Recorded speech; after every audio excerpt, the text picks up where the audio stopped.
Assalamualaikum warahmatullahi wabarakatuh. Berikut kisah latar belakang Imam Ibnu Qayyim al-Jauziyah. Di antara ulama besar Islam yang ilmunya masih hidup hingga hari ini, ada satu nama yang selalu disebut dengan penuh hormat, Imam Ibnu Qayyim al-Jauziyah.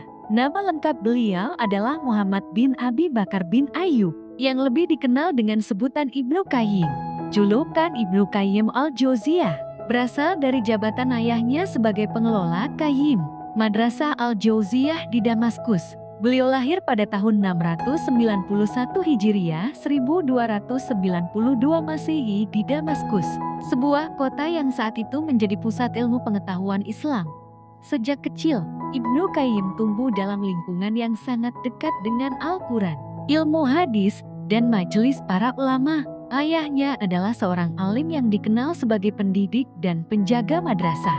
Dari ayahnya lah, Ibnu Qayyim pertama kali belajar tentang adab, akhlak, dan cinta terhadap ilmu. Sejak usia muda, beliau dikenal sebagai anak yang pendiam, tekun, dan sangat mencintai belajar. Namun titik balik terbesar dalam hidupnya terjadi ketika beliau bertemu dengan seorang ulama besar yang kelak mengubah arah keilmuannya secara mendalam, Syekhul Islam Ibnu Taimiyah. Ibnu Qayyim menjadi murid setia Ibnu Taimiyah selama kurang lebih 16 tahun. Ia tidak hanya belajar ilmu, tetapi juga menyerap keberanian dalam membela kebenaran, keteguhan dalam tauhid, dan kesabaran menghadapi ujian. Ketika Ibnu Taimiyah dipenjara karena pendiriannya, Ibnu Qayyim ikut dipenjara bersamanya. Di balik jeruji besi itulah, Ibnu Qayyim justru semakin mendekat kepada Allah. Ia memperbanyak syalat, tadabbur Al-Quran, dan dizikir, hingga hatinya menjadi sangat lembut dan dalam. Ia pernah berkata bahwa penjara justru menjadi tempat kebebasan hatinya, karena di sanalah ia benar-benar merasakan ketergantungan penuh kepada Allah.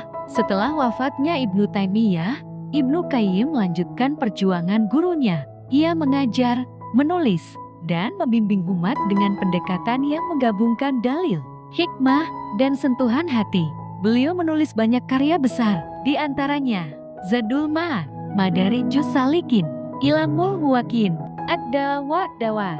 Karya-karyanya tidak hanya membahas hukum, tetapi juga penyakit hati, cinta kepada Allah, sabar, syukur, dan makna hidup. Inilah yang membuat tulisan Ibnu Qayyim terasa hidup dan relevan hingga hari ini. Imam Ibnu Qayyim wafat pada tahun 751 Hijriah. Namun ilmunya tetap mengalir seperti mata air yang tidak pernah kering.